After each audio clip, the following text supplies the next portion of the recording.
Hi everyone! I know that many of you might know that I'm a huge fan of Harry Potter, but what you might not know is that after Harry Potter ended, I turned to Percy Jackson to fill that void inside of me. I absolutely love Percy Jackson. I read the series. I also read the whole of the Heroes of Olympus series. And for those of you who don't know, there's actually going to be a Disney Plus series of the book series after the disastrous movie series they had. And Uncle Rick is helping with the production, so I have high hopes for the series. I'll definitely be doing a reaction for it when the trailer and the series comes out, so subscribe if you'd like to check that out, and let's get into the video. So actually today is the day where they have started filming and 5 new cast members have been announced, so I'm so excited to see who they are. We now know who will play Mrs. Dodds, Sally Jackson, Gabe, Chiron, and Mr. D, also known as Dionysus. Before we dive into them though, I wanted to share my thoughts on the main trio because I still haven't done that in this channel, and I want to be open and honest, and hopefully you won't all leave angry messages in my comment section. First, let's start with Percy, of course. He was the first to be announced, and he will be played by Walker Scobell, who you might know from the Adam Project,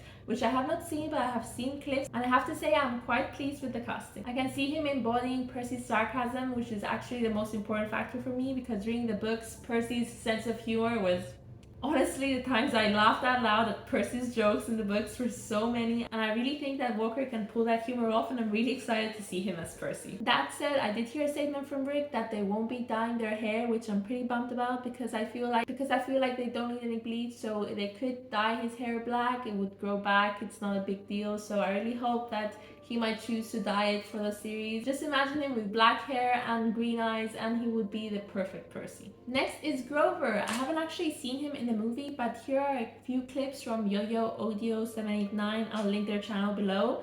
He looks like he could be a perfect Grover, and I've seen pictures of him hanging out with Walker, which is so adorable. I want to cry. I'm so happy they're getting along. I feel like if the trio just gets along and are friends, they're gonna have such good chemistry on screen. The truth is, I started reading the books after I watched the first movie, so I always pictured Grover as a person of color in my head, which after I looked at some fan art from Viria, I realized that he's actually white. I think that's the main reason why a lot of people didn't have an issue with Grover being race swapped, and they went crazy over Annabeth, which we'll get to soon. But I really think that Grover is a good choice, and after the womanizing train wreck we got in the movie, the bar is set pretty low, so I'm pretty sure he'll do a good job. Now on to Annabeth, and boy has this broken the internet. Okay guys, I'm gonna be completely honest here and admit that when I first heard the news, I was a little bit disappointed. And I know a lot of you right now are just typing angry comments, but I just want to say that when the movie came out, I was complaining about Annabeth's brown hair because I just like the characters to look like their book counterparts. That being said, the cast has already been announced, and even if you were a little bit sad or a little bit disappointed, it is absolutely not okay to go to Leah's Instagram or to her TikTok and leave harassing comments. I actually heard that her TikTok got banned twice by fans, which is absolutely disgusting. I understand both sides here, I truly do, but there's a reason they have casted Leah, and I know that she's gonna do an amazing job. To whoever is hating, stop doing that.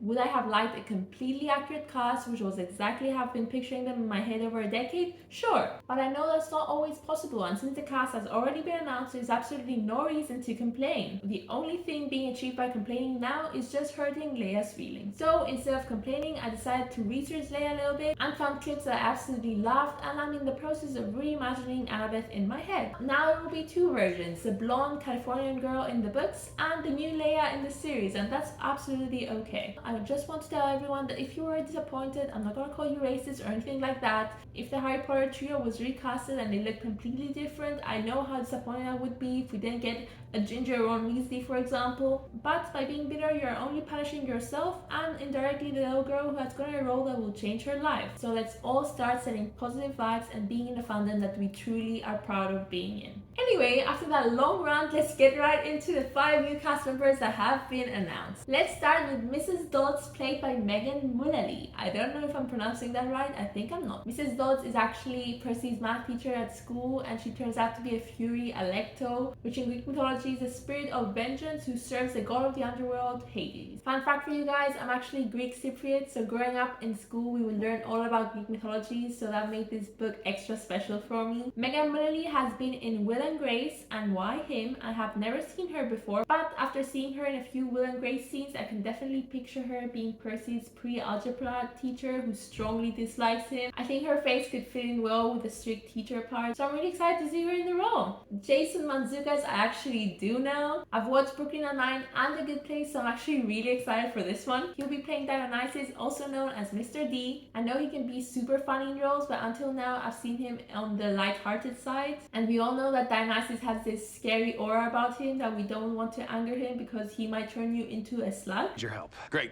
Who are we killing? I want 2 kids. That's a rule. But that rule is negotiable if the kid's a dick. So I'm really excited to see how he does in this role with a character that's a little bit more irritable and sarcastic rather than the lighthearted comedic relief. Even though he was born in the US, he has described himself as 100% Greek if you haven't noticed from the name. I actually think it's really cool that they casted a Greek person to play a Greek god. I don't think they need to do that with all the gods, especially Aphrodite. I'm actually really hoping that they get multiple actresses to play her according to who sees her. I actually wonder if Percy's gonna see her as black now because in the books she reminded him of Annabeth. Oh, when I watch this I'm gonna be dying, I swear. Next we have Percy's mom, played by Virginia Kull. What I wanted from Percy's mom was her to like radiate this sense of warmness. The ultimate mom who feeds you blue cookies when you're sick and sad and just has a warm, kind smile. To be honest, this isn't exactly what I was picturing Sally as. I wanted her to have more like a mom vibe, but she could prove me wrong. Rick actually said that her table read for episode 101 moved them to tears and that her strength, humor, and heart make her Sally Jackson. Next we have Chiron, I'm gonna cry, who'll be played by Glynn Turman. And I actually love this choice from the moment I researched him a bit. Chiron is the activities director at Camp Half-Blood, and I always pictured him as this older, wiser father figure for Percy. And I feel like Mr. Turman fits that description to a T. Just looking at this man, I feel like he's so friendly and comforting, and he'd be such a great director at the camp. I'm so excited to see him as Chiron. He'll be in a wheelchair in the beginning of the movie and then in a full-blown centaur look, so I'm so excited to see that. Last but not least, we have Gabe. I always picture Gabe as this really punchable face with like a smelly, fat demeanor who smokes and plays poker all the time. Percy does call him Smelly Gabe, and Grover described him as smelling so horrible that his scent would mask any demigod's presence from monsters. So if an actor looks like that, that's not really a compliment. So I'm not insulting Tim Sharp for not embodying what I picture Gabe like in my head, but with the right costumes and stuff, maybe he'll remind me of Gabe. Casting of Gabe in the movie was actually pretty spot on. I hated the guy as soon as I saw him. They portray him as really abusive to Sally and Percy, just like in the book. Tim Sharp's smile doesn't really give me that vibe. He looks so friendly, but hey, actors can be chameleons, so he might be able to make me hate him, hopefully. Rick has said that Timm had them laughing out loud with his take on Gabe Ugliano, which I'm kind of surprised with. I never thought of Gabe as a funny guy, just a guy that you would be happy to meet up with Medusa. And that's what we know right now for the cast. Let me know in the comments below what you think of everyone. I'd love to discuss since none of my friends have read Percy Jackson, so all I can do is talk to my camera about it. If you'd like to see my reactions to other news along the way, please consider subscribing, and I hope I see you again. Thanks guys for watching, and I'll see you all next time.